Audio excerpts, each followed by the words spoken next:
Pan Borneo Highway is a road network in Borneo, cutting through the Malaysian states of Sabah and Sarawak, Brunei and Kalimantan in Indonesia. This collaborative film was shot by a team of local community filmmakers living along or close to Pan Borneo Highway stretches throughout Sabah, to hear the stories where the rubber meets the road. As part of the Pan Borneo Highway mega project in Sabah, a new road has been proposed that will run all the way from Serusup near Tuaran to Tanjung Simpan Menggayau, Kudat, mostly following or near the northwest coastline of Sabah. This will be a 2-lane road about 124 kilometers long with 14 bridges, and is intended to provide accessibility to beaches and increase tourism potential that has been touted as the Kinabalu Gold Coast. Projek Pan Borneo ini memang kami sangat bersetuju. Apa yang kami maklum sebelum ini pun memang Pan Borneo ini dia tidak akan langgar tapak kami.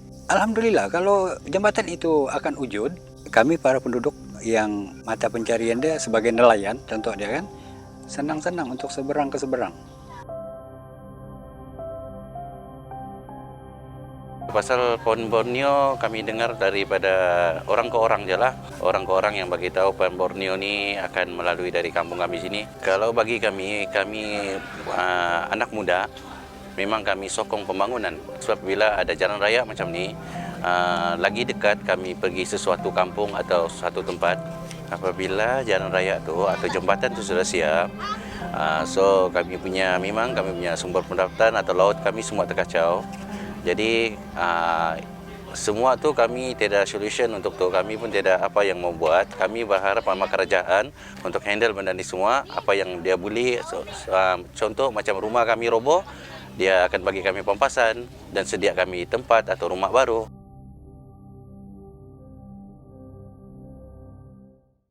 Environmental Impact Assessment, or EIA, for the project was submitted to the Sabah Environment Protection Department, or EPD, in 2017. The new road has been divided into 6 work packages, and so far, conditional approval has been only given for one work package, that is Work Package 10, which runs from Pituru to Rampayan Laut.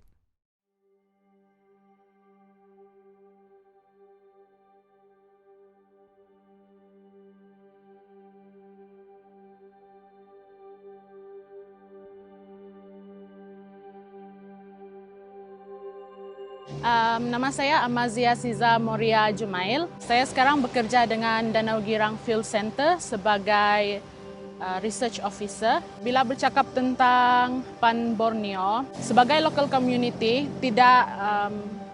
it's unavoidable bila community maukan development.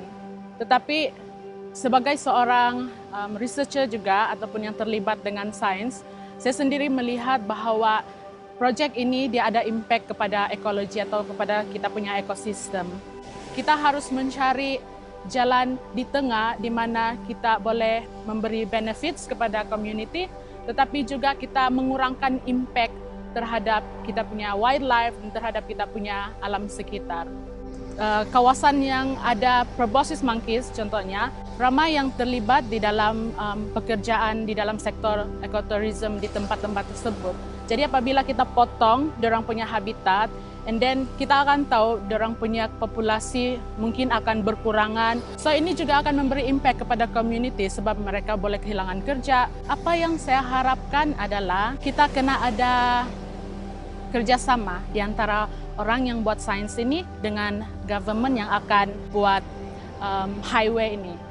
Sebab kita tahu banyak mangroves juga terpotong. Because these mangroves also they act as macam nursery ground for juvenile fish, bukan saja primates, tapi banyak lagi jenis spesies yang akan terganggu. So, saya rasa lebih bagus perbaiki jalan sedia ada daripada memotong lebih banyak lagi habitat-habitat hidupan liar yang ada di Sabah.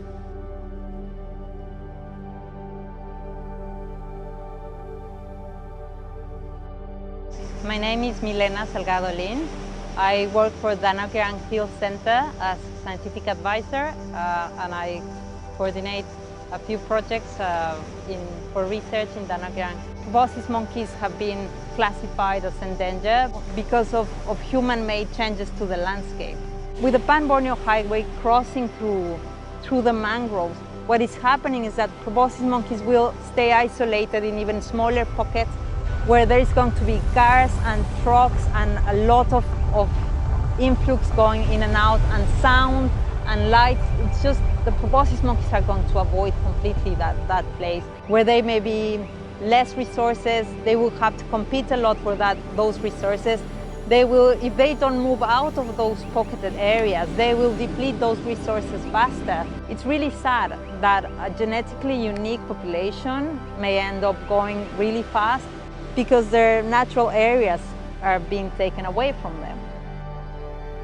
Along the whole stretch, several forest reserves, namely Sulaman Lake, Kuala Abai, and Kudat and Marudu Bay Class 5 mangrove forest reserves, will be impacted.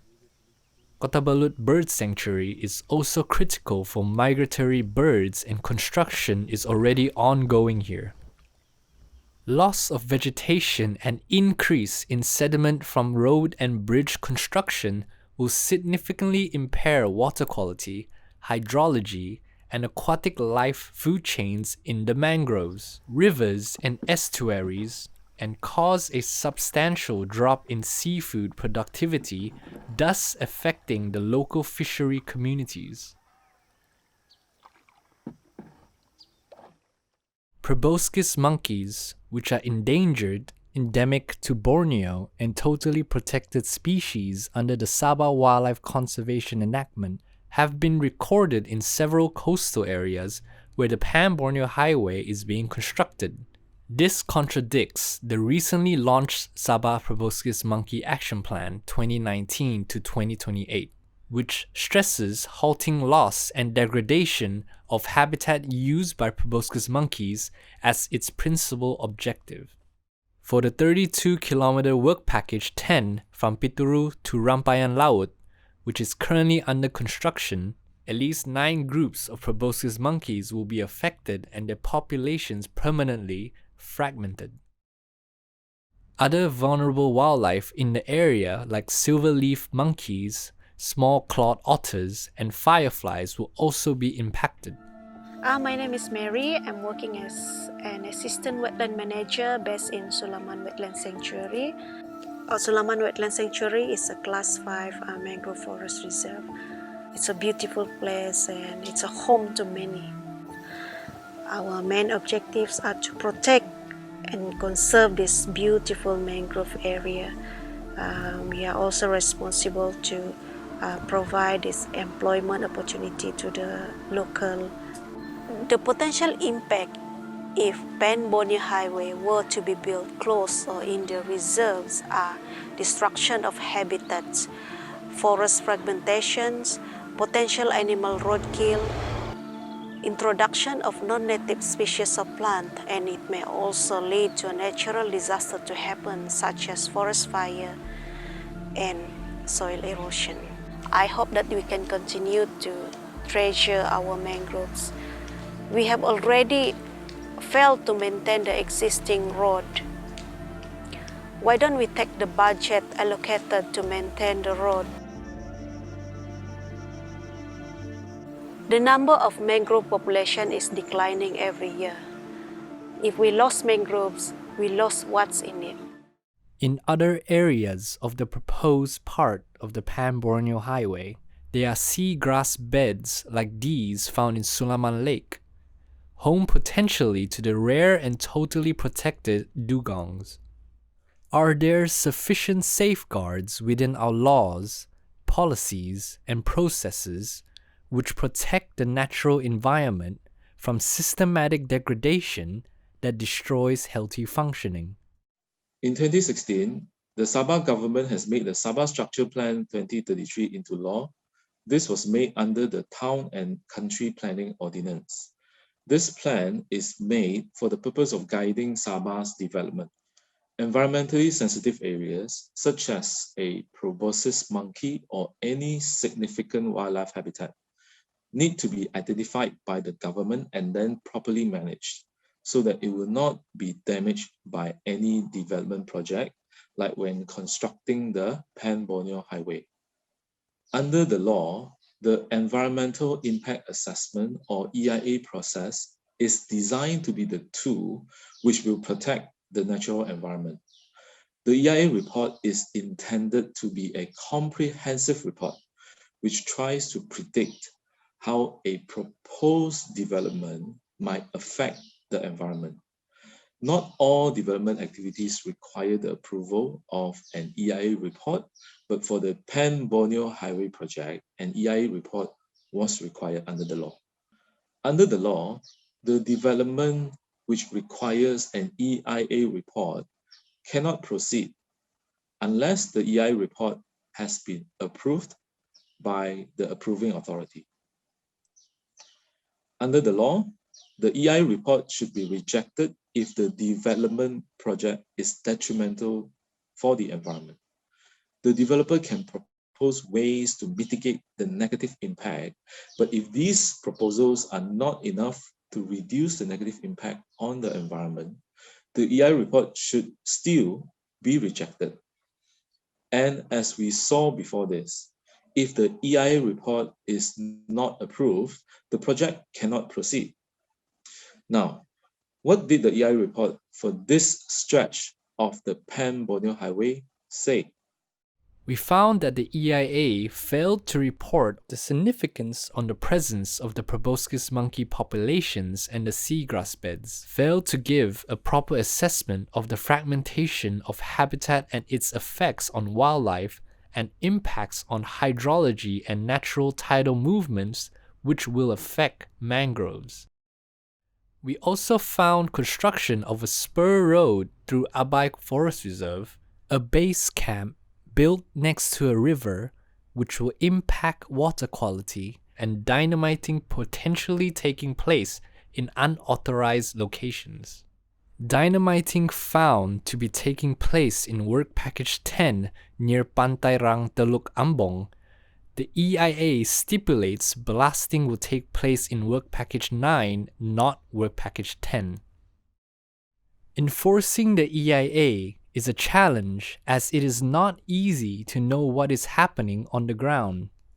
In 2019, site trips were made to Work Package 10 and a report submitted to EPD showing construction had started before the EIA was approved. Excessive cutting of mangroves, lack of proper drainage by the contractor, lack of signboards, and presence of proboscis monkeys in the area. EPD then took prompt action and the contractor was compounded and a stop work order imposed until remedial action was taken by the contractor.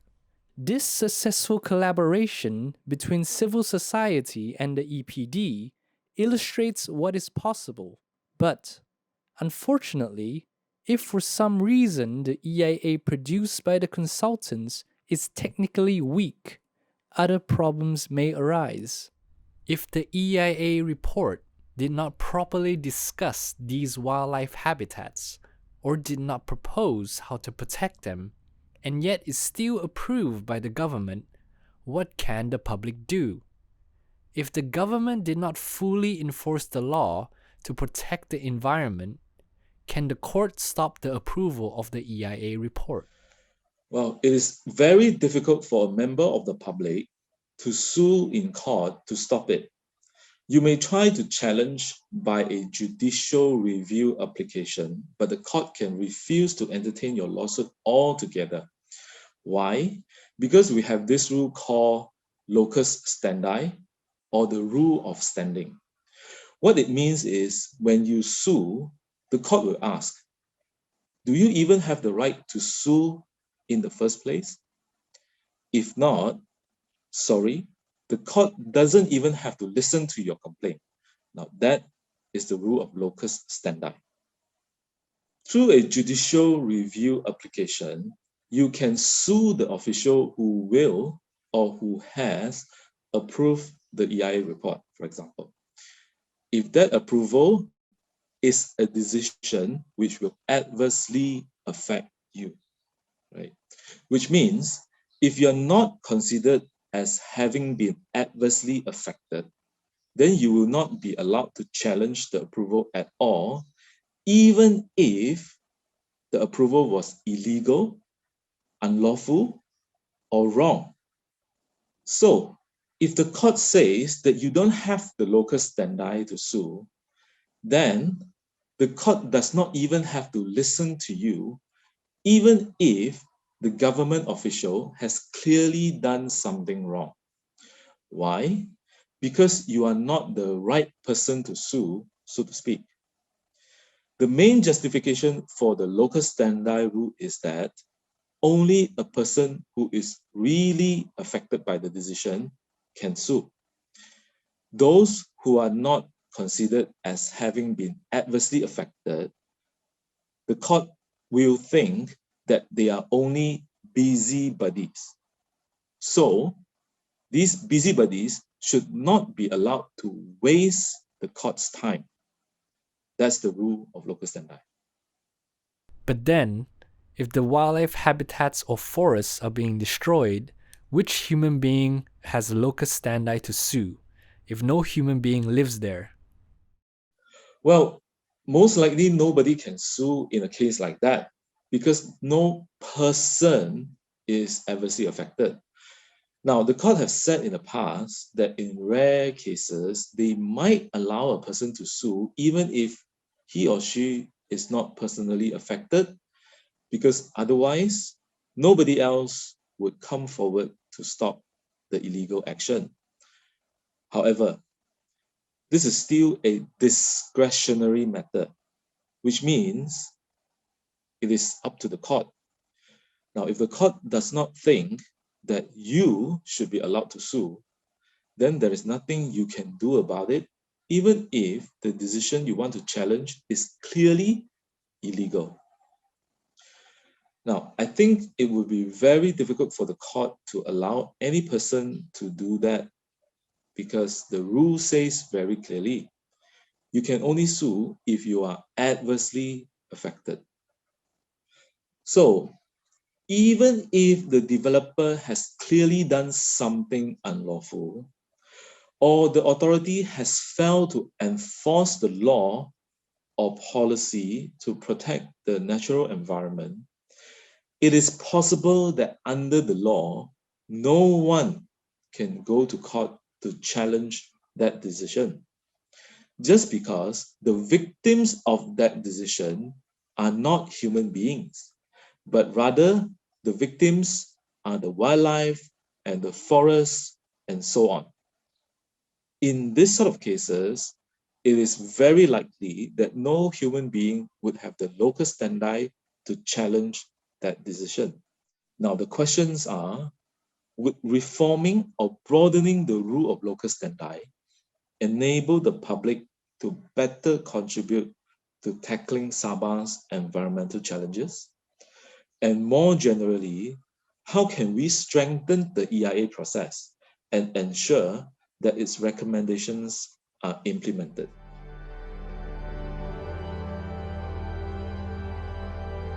Kalau boleh, jalan-jalan yang sedia ada ini perlu tambah baiklah, dinaik taraf. Kalau boleh kita mau supaya pembangunan tu diseimbangkan juga dengan environment ya.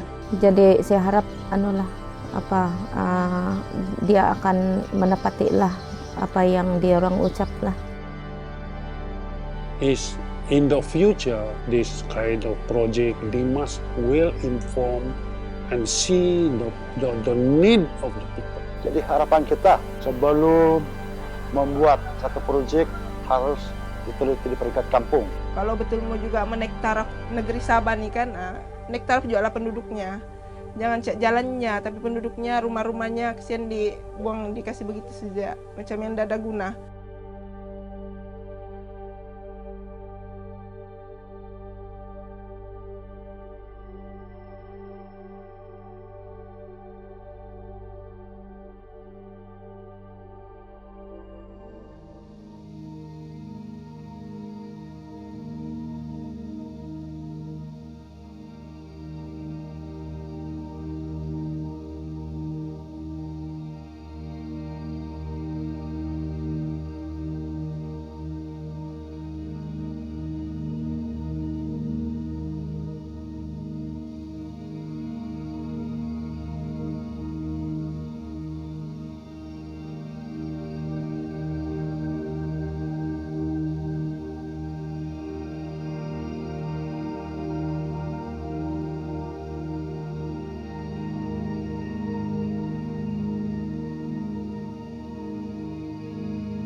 How did what you just saw land with you? How did it land? What were the 3 things that struck you? I didn't know that during the process of the EIA, overseas monkeys populations were not, or groups were not seen or were not documented for the process. I think that's the first thing that struck me. I didn't know that nature doesn't have voice within a legal system. For me, it also struck me about the issue on the legal system. You know, there's nothing is it so literal that it doesn't say directly affected. So, you know, we are all part of our environment. You know, the overall impact cumulative impact needs to be assessed, both in terms of wildlife, but also the social aspects and economic aspects. When they do EIAs in Sabah, it's normally the project proponent or the project owner who should sort of vouch for the EIA and sign off on mitigation measures and all that. But another thing that happens a lot is that the owners would get the contractor to sign off. So they're sort of like delegating responsibility for fulfilling the legal requirements of the approval conditions. Personally, I can notice that the system is there already. I mean, the process of EIA approval, monitoring, but somehow, as mentioned by one of the audience, unavoidable impact of the development. This is another critical part that before the project was started, supposed to be there is an event for public hearing, but somehow in this case, probably like forestry department, we only come into the picture when the EPD asked us to comment on the EIA report on that particular area. We are looking for how to improve the system. Actually, the regulation is there already. Yeah, probably need to strengthen the enforcement part, for example, and how to involve general public, for example, as I mentioned earlier. For me, overall, also what struck me is that the video bring forward a lot of stories or hopes, or rather hopes from all sides. It should happen from the beginning, from even before the implementation happens, that all sides have to be heard. The information from the scientists that have that information should probably need to be part of that planning from the beginning. I keep repeating that everywhere I go, and it's time in Malaysia at least that the constitution be amended to allow every person the right to a clean, sustainable environment. Malaysia has already signed up to the ASEAN Human Rights Declaration that allows for that right. Once you have that right, you will be able to expand the scope of Locus Standi. To the credits of our courts recently, under the past 2 CJs, this standing issue has been broadened in many different ways and in different scenarios. You have different procedures such as the originating summons procedures for declarations, writ of summons procedures for damages and for directions by court.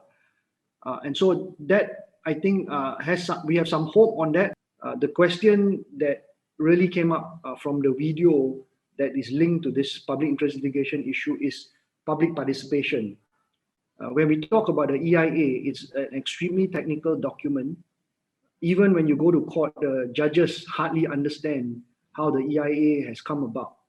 And that requires us to really look at how we want to approach environmental cases. We probably need to change the state of play. We probably need to not use the adversarial system anymore. And we need to be in a form of a dialogue. So how do you expect residents and communities to be able to challenge EIA reports if they don't even have documents, information, and plans to be able to challenge the EIA reports effectively? How does the implementation measure up to the aspiration and to the intention of the EIA process? So when we do programs promoting EIA in countries like Myanmar and Laos, there is a lot of resistance. But we use the Malaysian model in our laws, in how we have drafted those laws under the EQA as a model. But having said that, the issues that a lot of communities face with EIA reports, one is that you just have the subjective discretion of the DG to approve the report or not. You don't have a third-party audit of the EIA report.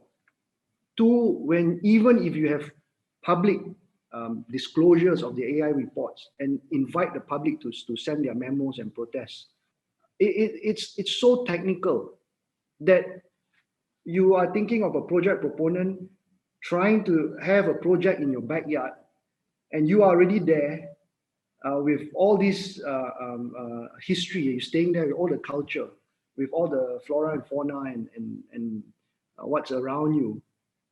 It's just impossible. It's just so difficult to displace that kind of power relations. And that is why in the courts it's so difficult for communities to displace these attempts to have these projects implemented. The report sometimes, if involve forest reserve, I mean the ECR, what they call it, ECR, Environmental Compliance Report, every, I think, quarterly basis. So if involve forest reserve, the project proponent or even the EPD will extend one copy to forestry. The report was prepared by the agent or the consultant of the project proponent. So whether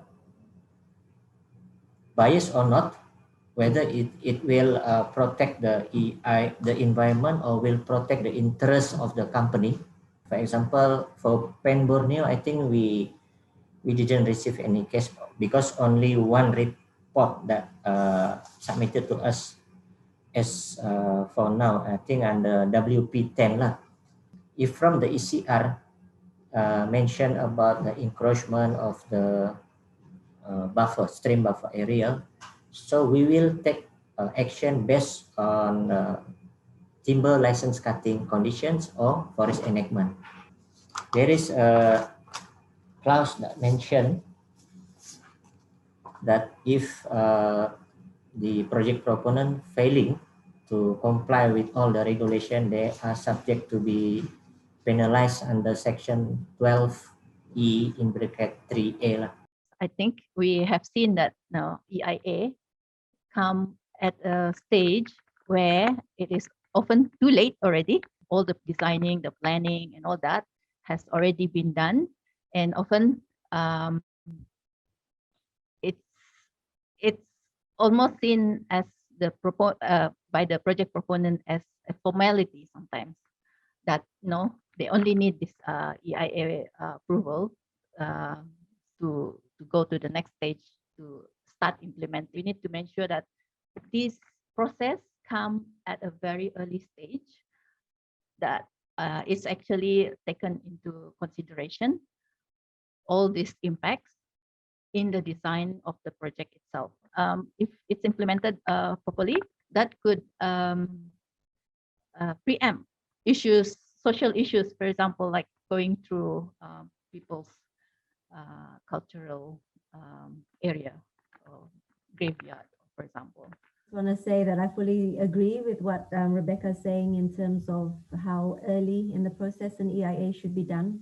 I think it's become not just in Sabah, but in Malaysia as a whole, from working on EIAs, it's tended to be more and more focused at this level that is, the project's there, this is the final step they need to do before they can break the ground kind of thing.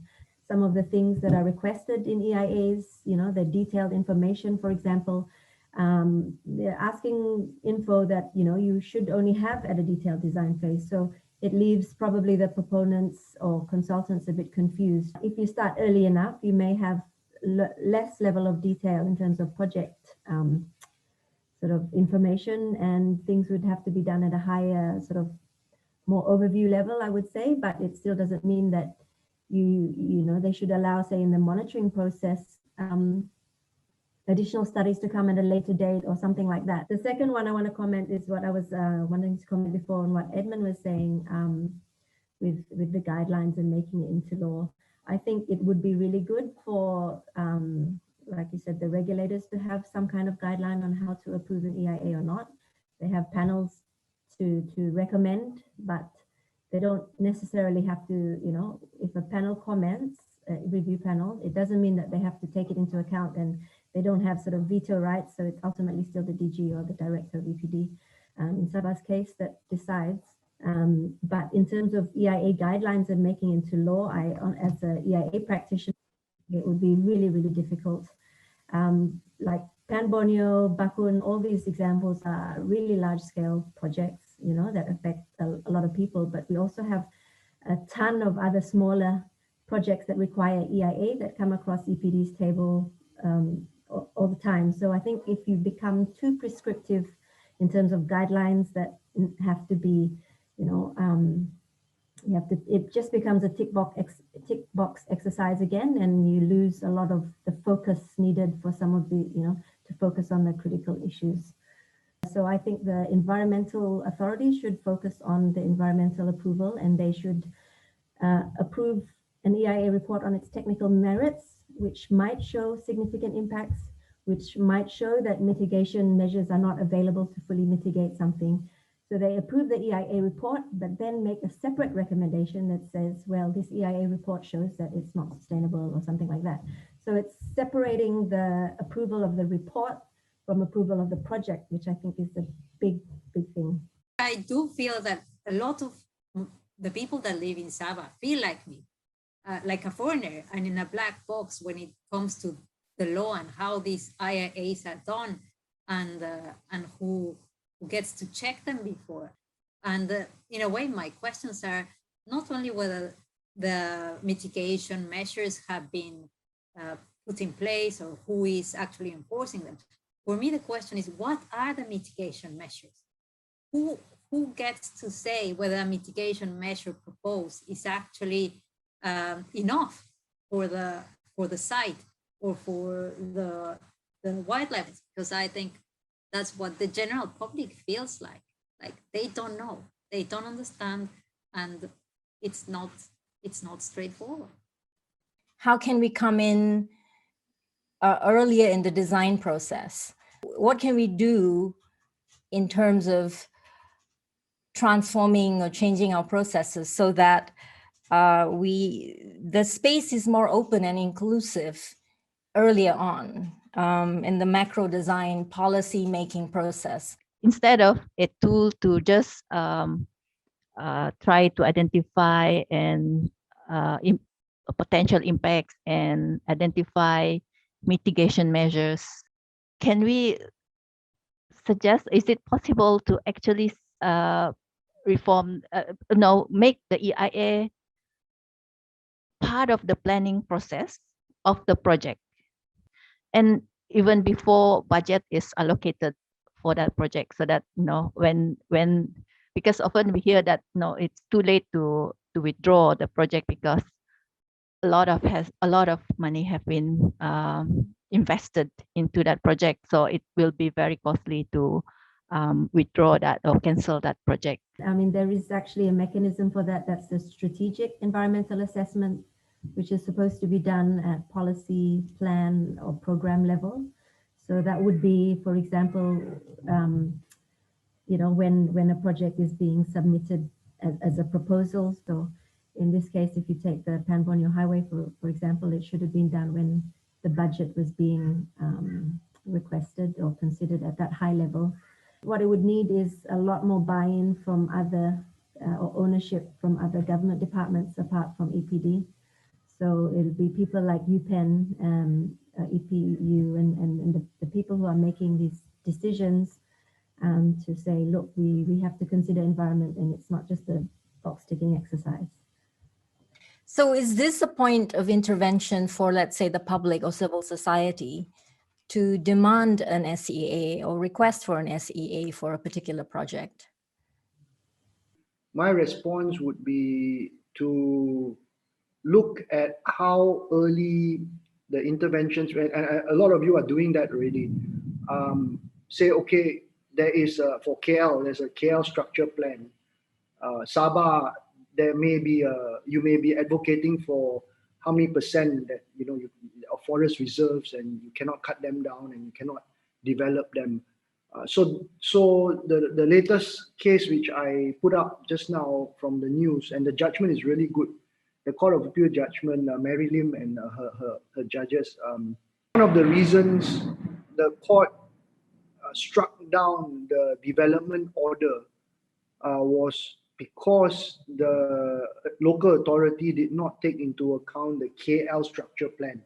And the argument was that the KL structure plan is not binding, but the court said, I think for the first time in our jurisprudence, that says that you have to have regard to the structure plan.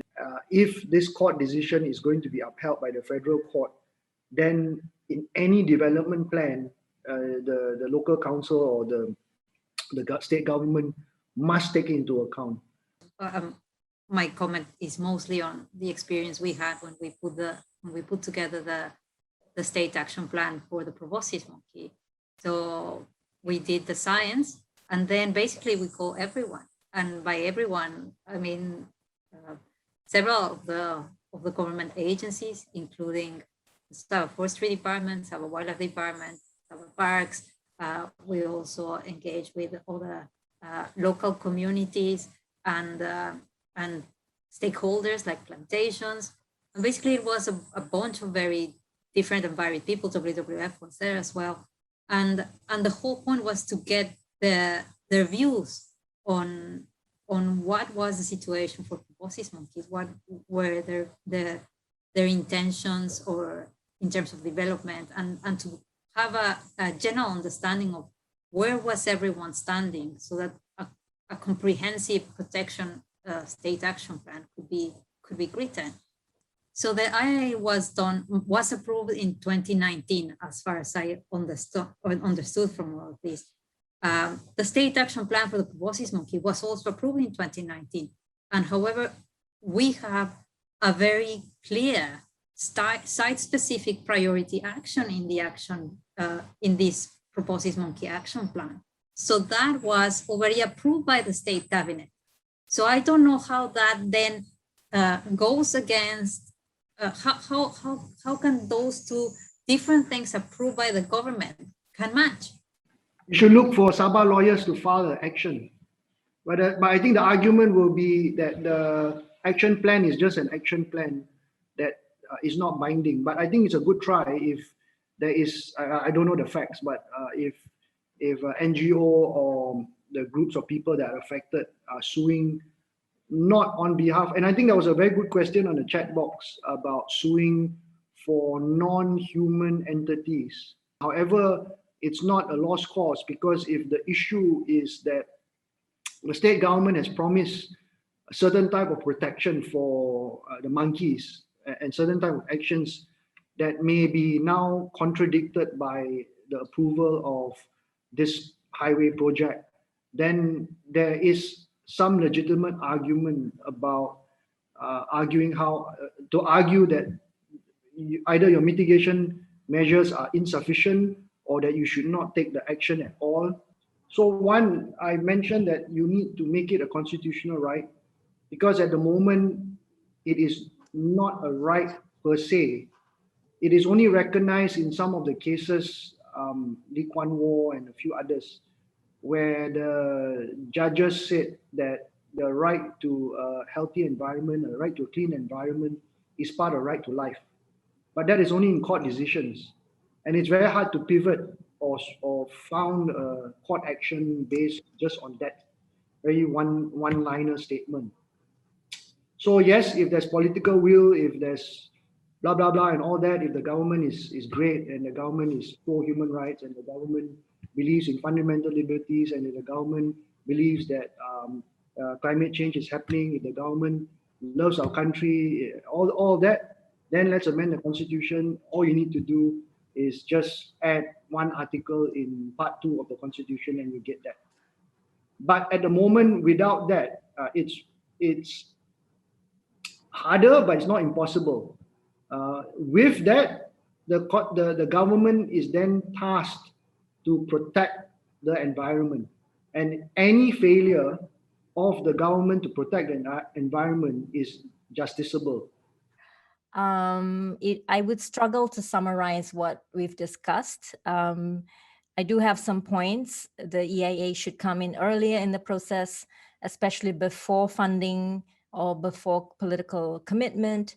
We need to separate EIA approval from project approval, clearer legal guidelines on approval criteria, better integration across various contradictory government policies, greater independent oversight of the process, stronger oversight of enforcement of EIA recommendations and mitigation. And despite Locus Standi challenges, there is a potential basis for legal action. Public engagement should be broadened, rooted in constitutional expansion. And then the last idea of buen vivir, rights of nature, broader view of development would be powerful. Thank you once again so much.